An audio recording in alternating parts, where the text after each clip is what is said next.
Hello, I'm Janalyn Voigt, an author, speaker, and simple living advocate, and today I'm bringing you words to live by. In the months following the eruption of Mount St. Helens, my husband persuaded me to take a drive to look at the devastation. And it's hard to describe the scope of what I saw. Imagine, if you can, 230 square miles of blackened trees, mostly lying on their sides, pointing away from the volcano as if in warning. We saw a truck with melted tires that spoke of the 57 people who lost their lives in the eruption. Thousands of birds, aquatic creatures, and game were also killed. Following the eruption of Mount St. Helens, eastern Washington went black as night at midday as a storm of ash rained from the sky. Wind carried the ash plume over Idaho and Montana and onward to circle the globe. I stayed away from Mount St. Helens for 3 decades, but then my husband persuaded me to return. It was right after a falling out among friends caused a devastating personal attack for me. Although I had forgiven and asked forgiveness as it was needed, I had healed to a degree. I was impatient with myself. I just wanted to heal all the way and put the whole thing behind me and get on with life. As we drove into the blast zone of Mount St. Helens, I could hardly fathom the change I saw. There were signs of the total devastation that had once existed here, but you had to look for them. The tops of young cedar trees made a corrugated pattern across the slopes, all the same height. You had to search through thick undergrowth, but on occasion you could see a bleached tree lying on its side.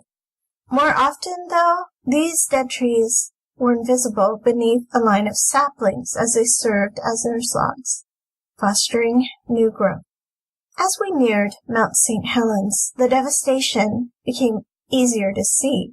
Sparse evergreens dotted slopes littered with the bleached bones of the previous forest. The soil could not support undergrowth. On the hill above the visitor center, yarrow, Indian paintbrush, and stonecrop were slowly covering the ashy soil. As I stood on that hillside, looking out across the volcano that had wrought such destruction, God's small, still voice whispered, "This is the way that we heal. Some areas within us spring back with vigorous growth, and it becomes hard to remember that there was pain. Some are still in process with a slow but steady covering of the scars. Others, even after what seems a long time, need the soil, which represents our attitudes in Scripture, to sweeten before it can sustain new life. Recovering from a deep hurt takes time, and it comes by stages. Just when you think you are over it, something crops up and you find another area in need of healing.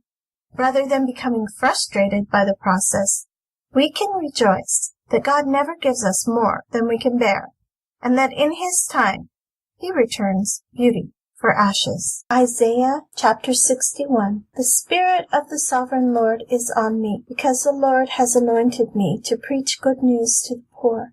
He has sent me to bind up the brokenhearted, to proclaim freedom for the captives, and release from darkness for the prisoners, to proclaim the year of the Lord's favor, and the day of vengeance of our God, to comfort all who mourn, and provide for those who grieve in Zion, to bestow on them a crown of beauty instead of ashes, the oil of gladness instead of mourning, and a garment of praise instead of a spirit of despair. They will be called oaks of righteousness, a planting of the Lord for the display of His splendor. They will rebuild the ancient ruins and restore the places long devastated.